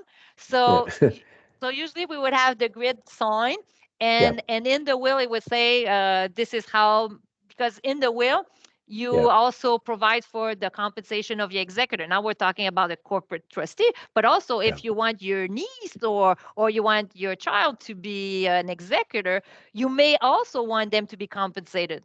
Because as mentioned before, it is a lot of work. So it's just a think about it. So all that to say that usually the compensation agreement would be signed by the client prior to the signing of the will. And let's say you do a power of attorney, you would sign a compensation agreement too. But if you die peacefully in your sleep with your full capacity and at the age of 95, and that's what we wish for everybody, that you will never get incapacitated, then you would have had the document and not needing it, so you would not have paid anything. Yeah. So I'd say last question that comes to mind here, and I know we're getting to the time, so thanks for going quickly on it. But so say we get to the end and client passes away, the beneficiary comes to me and says, I don't know what to do. I'm named as the executor. I don't want to do it. What do I do? Can I name NatCan Trust to help me through the process? I don't have time. I want someone to help me do it. Is that an option for them? And if so, how does that look? Absolutely. And that's a situation that we encounter often because, like I said, people don't think that it can be very complex and very time consuming. You may have somebody that's like willing to do it, but Yeah. he's a doctor, for example, has no time at all to go at like 5 different banks and talk to the CRA, wait 2 hours before you talk to somebody. So all that to say that we offer that service. It's called an agent contract. So the Okay. person, let's say the current executor, will still have the final word, the decision power, but we would do all the background, all the legwork. So call the CRA, prepare the form, sign them. There's a delegation of power a lot of the time. So for all the Yeah. admin stuff, closing the account, like I said, going to the bank. So we would all do that for them. So that Yeah. way we would not have to go to court to apply to replace the executor. But what's even better is if in the will that person would have been the first choice of executor, but you would have NatCan Trust already as a second executor. So that way you could free completely the first name individual and Yeah. just have to sit and just relax. Yeah, that's a lot faster, right? But Absolutely, because yeah. Yeah. as you know, when you Yeah. have, especially when you have multiple executor or a person involved, Yeah. everybody needs to sign. You know how it Yeah. is. They need to review. It takes a long time. They don't agree, so it Yeah. takes definitely more time. Yeah. Yeah. Yeah. Fantastic. I definitely have more questions and thoughts. I know we covered a few things in the questions that we talked about prior. Is there anything that you think I should have asked you that I didn't ask you today that you'd like to clarify, or do you think we covered everything? Well, for sure, in half hour you cannot cover everything. You're gonna have to do a take two of that. Yeah, for But sure. but at the end of the day, the takeaway I want the clients to take is Hmm. think about what you want your estate planning to look like. Go revisit your will, or if you don't have one, think Yeah. about doing one. That's Yeah. for sure. Because Yeah. if there's something that you know for sure is that you will need one eventually. Nobody is immortal, so it will happen sooner or later. And I know talking about death may not be easy. So it's just like you said before. This is the hard part. Like Yeah. to take that first step is like, okay, let's think about what I want my last wishes to be. And once you have that, then think about, is a corporate executor something that could be right for you? And if you do, then talk to Ben about it. And then we Yeah. could have, let's say we have information, we can have definitely discussion, have a call to discuss your personal situation. But what I want you to know is that I am not an estate planner. I work with a lawyer specialized in estate planning, but to offer suggestion. But I definitely can talk to you about what a corporate executor can do, because for a lot of people that can be a good solution, or as a contingent plan. Absolutely. Because Excellent. they don't always go the way we think that they will. For sure. That I've seen that plenty. Definitely. Well, listen, Chantal, thanks very much. Thanks for whipping through it, answering all my questions.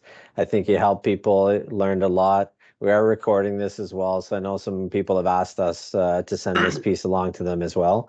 So if anyone reaches out to us, has any questions, it's Yeah. okay if I send them along to you? Absolutely. Okay, awesome. Thanks very much, Chantal. I hope you have a great rest of the day. Appreciate you coming on. Well, thank you. Have a good day, everyone. All right, Bye. take care. Okay.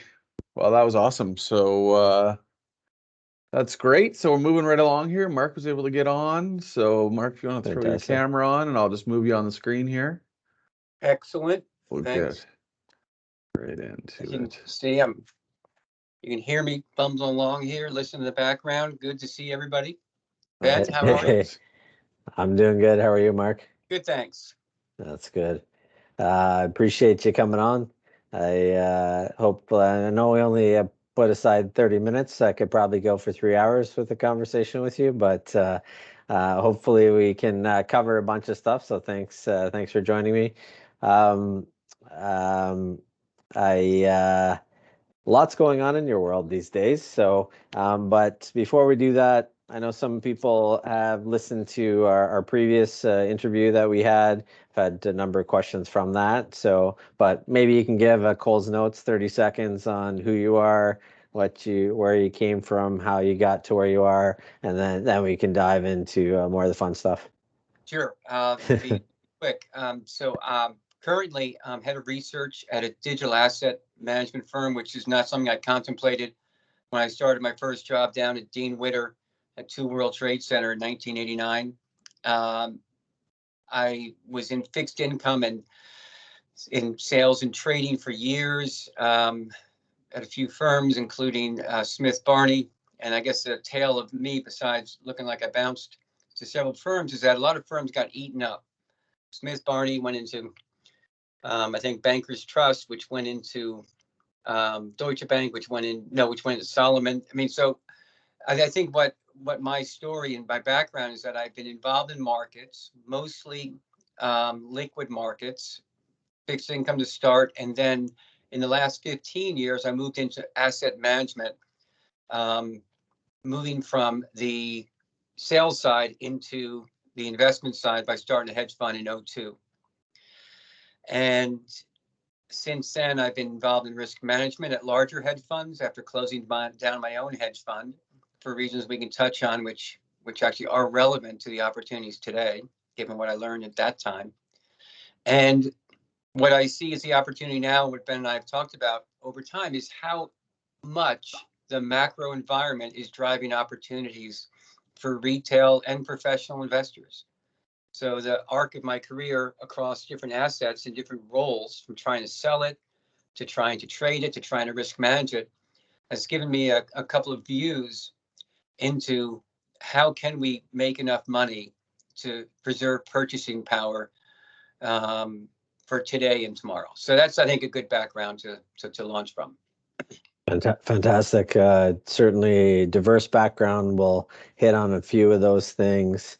And I won't dig too much into anything specific, but I'd say maybe we can give it a preface of, because you follow macro and fixed income, maybe we can give a preface on where you think we are in the current environment before we dive into crypto and blockchains and things.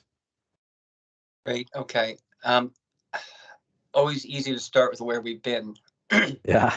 It's what happened in March of 21, in March of 22, which was telegraphed by the Fed months beforehand, is an example of we are in a show me market. Mm-hmm. The Fed said they're going to raise rates. We were almost dead zero for the majority of the last 15 years. Yep. With some false starts. COVID ripped us back down to zero. Yeah. And it took destruction of portfolios before everyone realized, wow, if raising rates can change my investment outlook and the prices of stocks, bonds, commodities, and everything on the planet. So I think that temperament and that market sentiment exists today.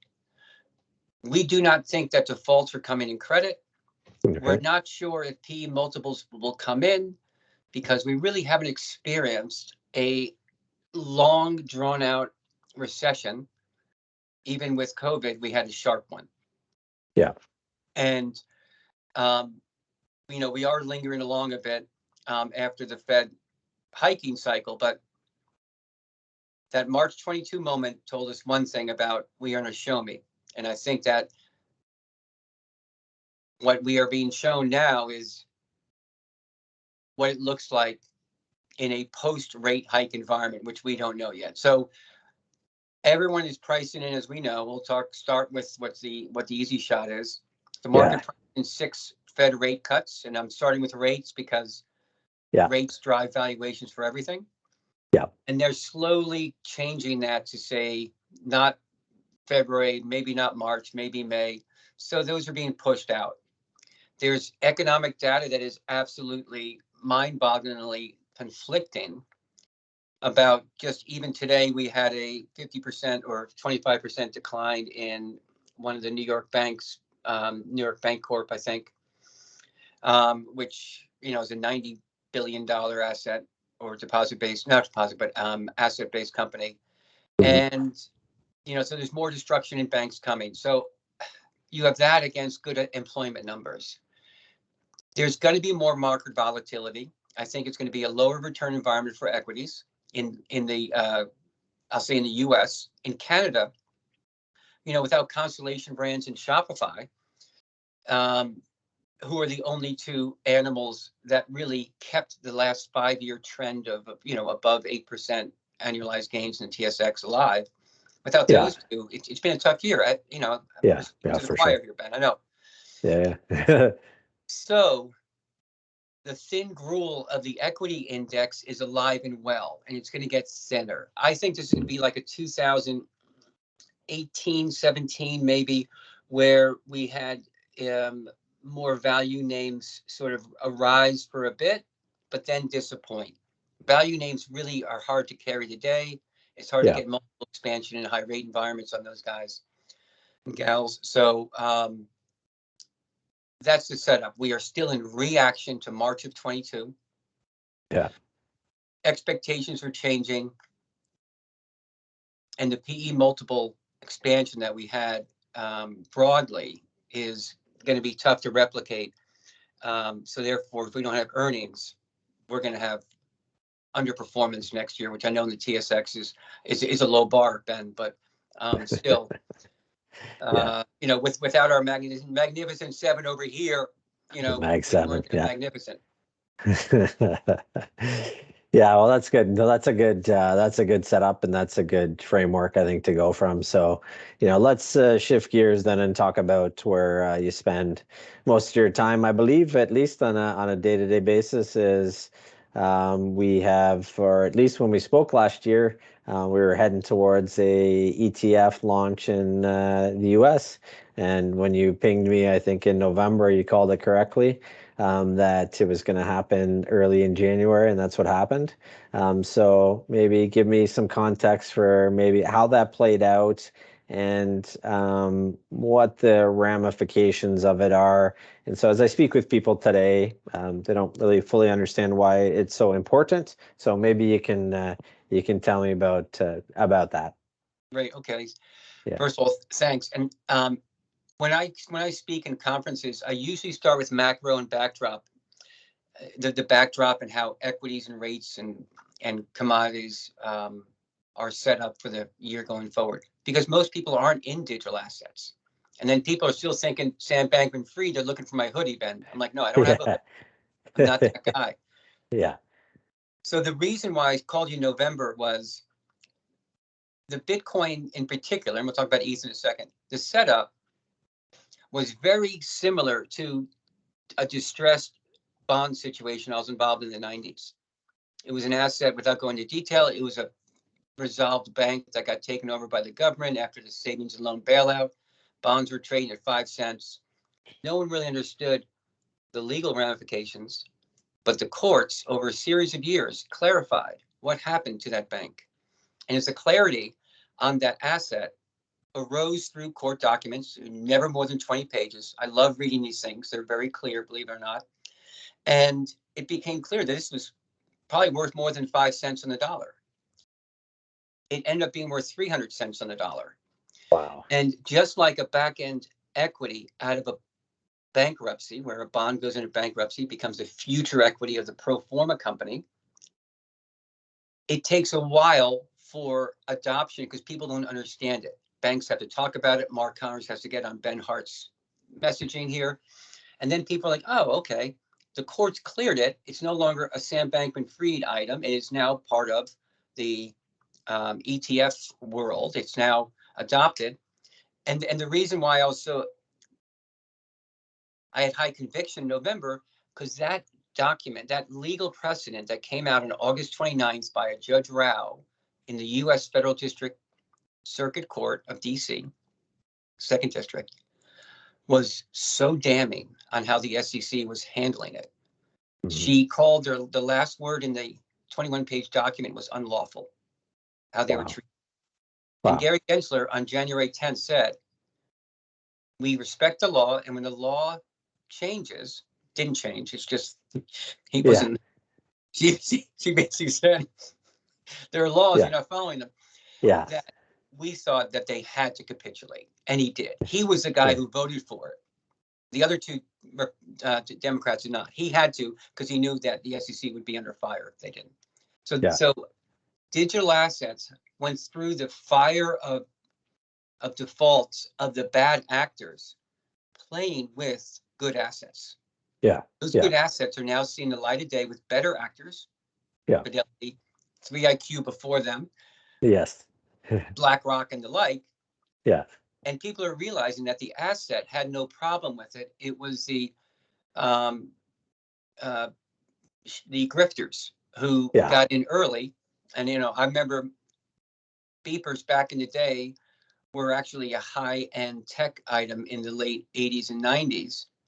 And the pushback we got when we were selling them at Alex Brown, Mobiltel was something that got rolled up into, some larger telecom company. But the pushback we got is only doctors and drug dealers use beepers. They were right. Yes. But over time, when regulation comes, it gets pushed away, adoption happens. So that's where we are, I think, with digital assets and Bitcoin and Ethereum. And I didn't get into the utility of them and how they're the monetary layer of the internet, which is long awaited. But that's the background on moving from 22 actually, cleared house on bonds, but it also cleaved the bad folks from the good assets. And that's where we sit today. Yeah, that's a good scenario and a good example of how it's played out. And I think it continues to be a big evolution around how people use it and what they use it for. I guess when I think about it, as I'm sure you do, is all of the, we'll say, marginal dollars coming into the markets in the US tend to flow into some sort of 401k IRA.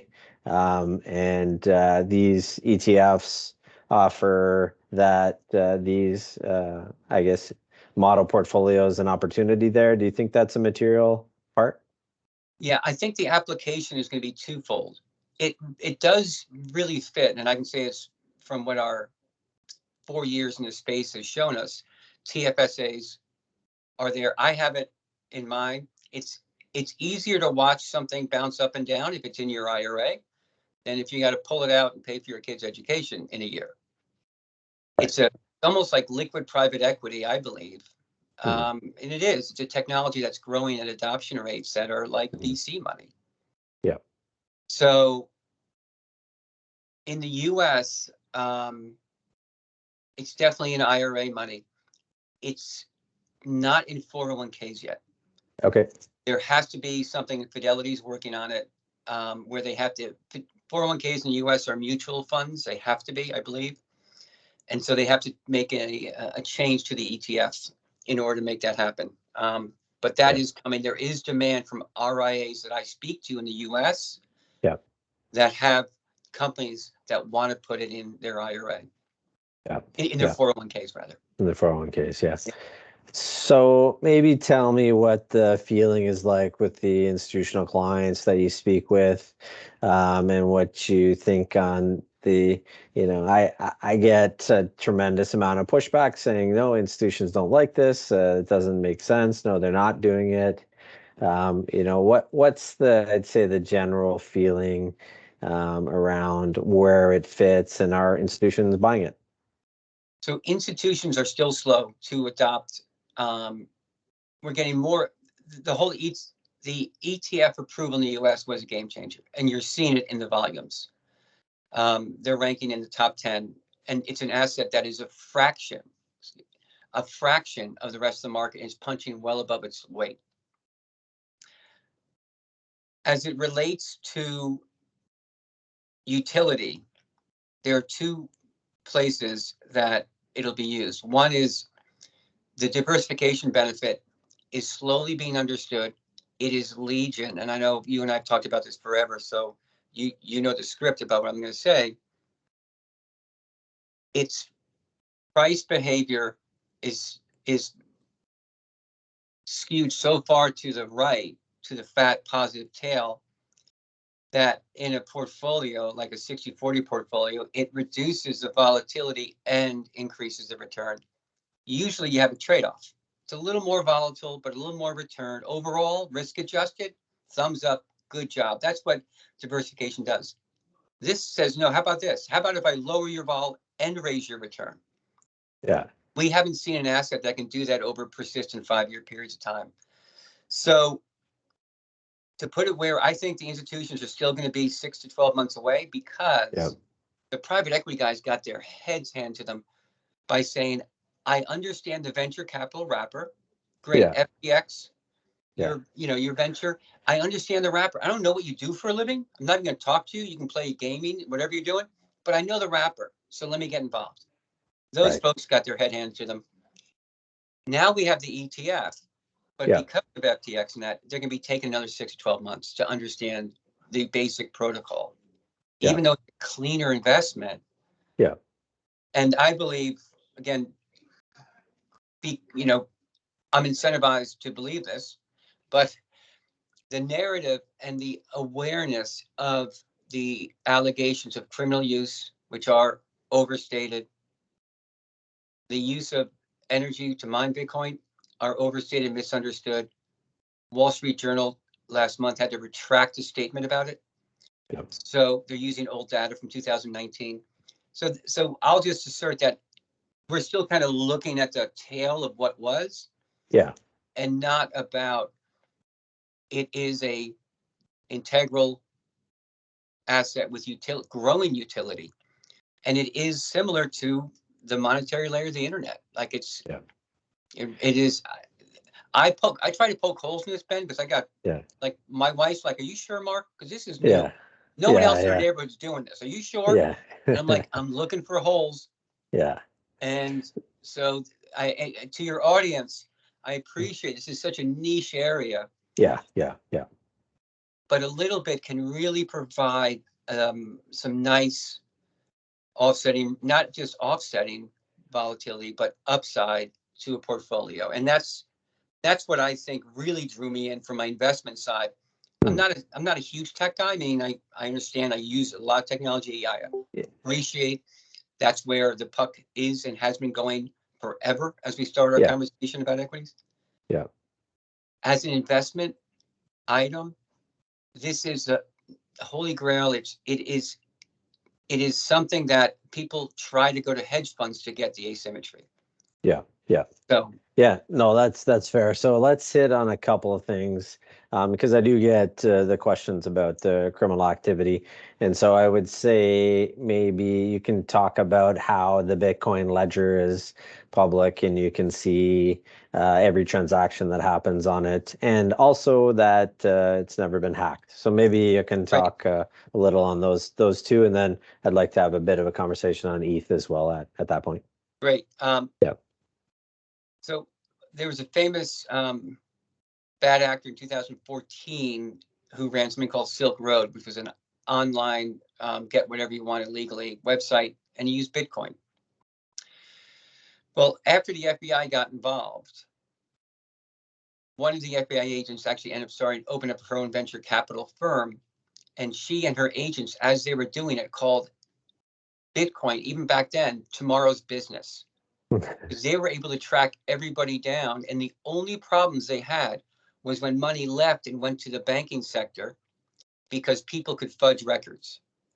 So even as far back as then and today, as sleuthing records get better, or analytics, once every single transaction is visible, I can see it, you can see it, and even on ETH also has a blockchain and an explorer.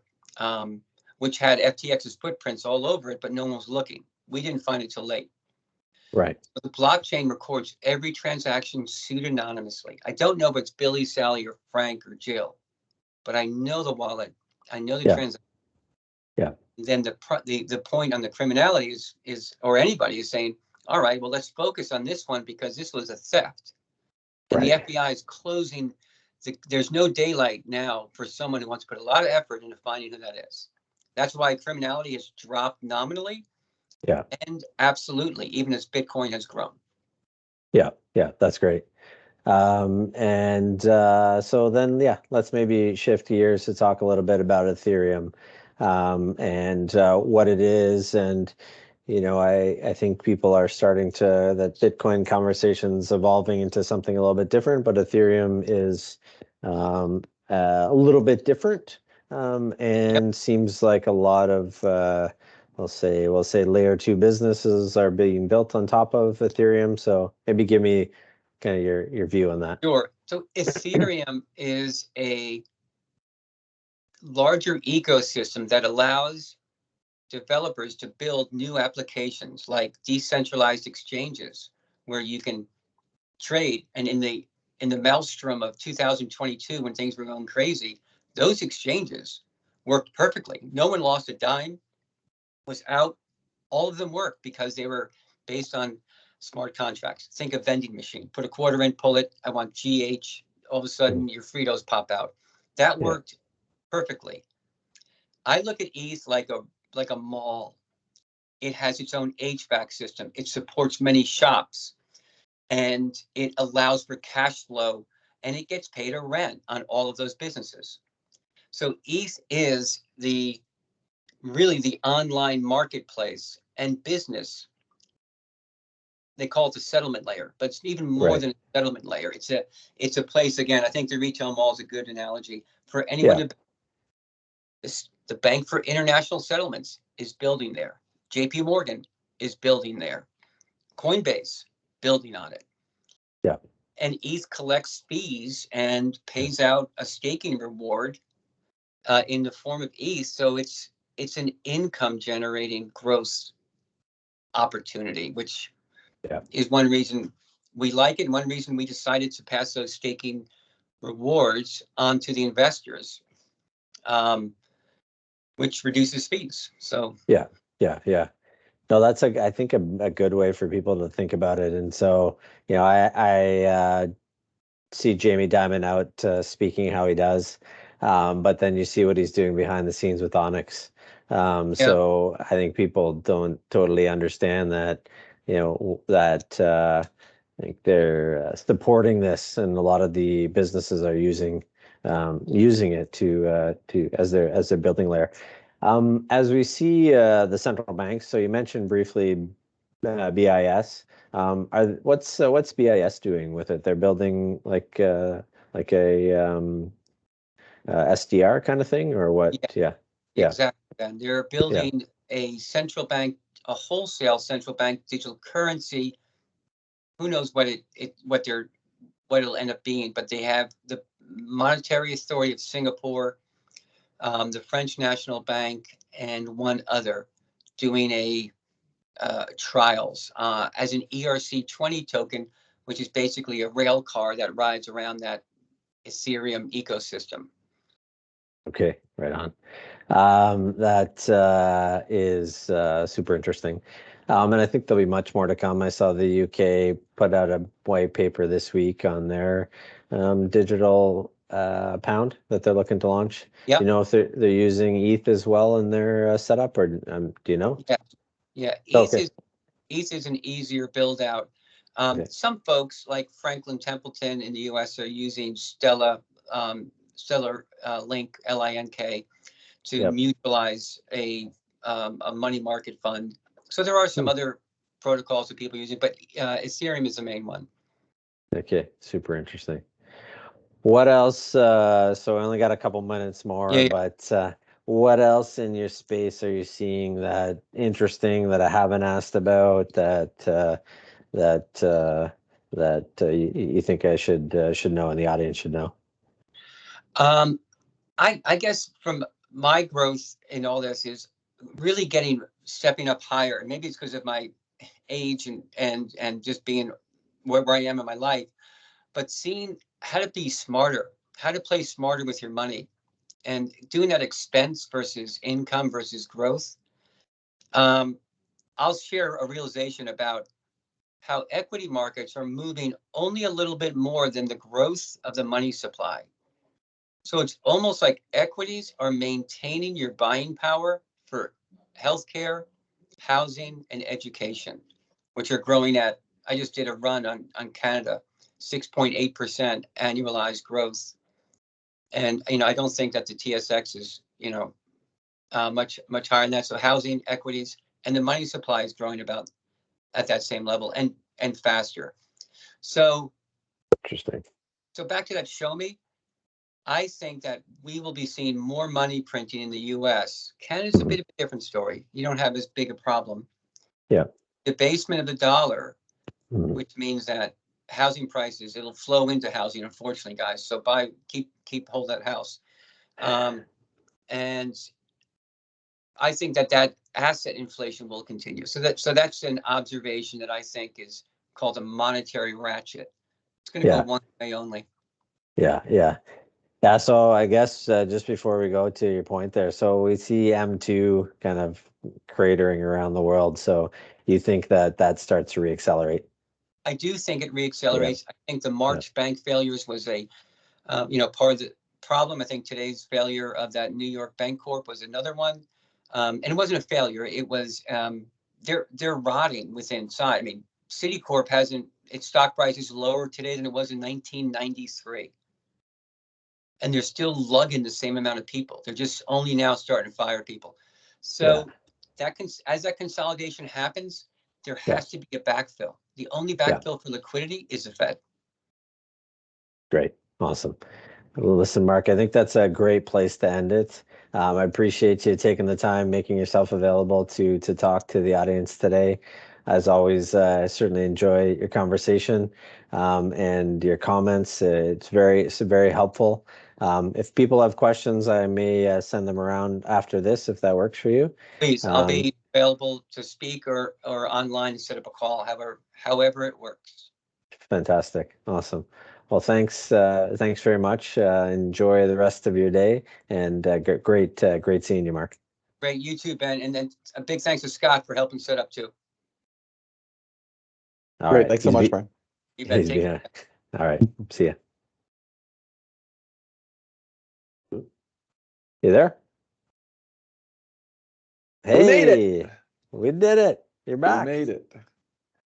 2 hours. Just flies by. Flies by. Really does. I know. Yeah. Talking such exciting topics. And so what were some of the key things that you want people to leave with after these 2 hours, do you think? Wow. We covered a lot of ground. I know. That's why I thought maybe we just wrap it up with a little bow there for them in like summarize it 1 minute or less. Yeah. Not sure if I can do that. But listen, both great conversations with Chantal and Mark. Chantal covered some interesting, super key points that I think people aren't aware of as we talk with clients about their wills and estates and planning and things like that. You don't realize this is a resource, and it's a resource that you can use to set up as an alternative within your wills, so that you don't have to think about that all the time, because it's one of the most common questions I get. Well, who's the executor? Well, it's my brother. Well, your brother's the same age as you. Like, what happens if something happens? Like, you need to think about the future. So I think Chantal gave us a great snapshot on that. Mark, I think, gave a great summary on what's going on in the space. And so we've had significantly more questions with the launch of the ETF here, more than usual. So I think Mark gave some great points around the evolution.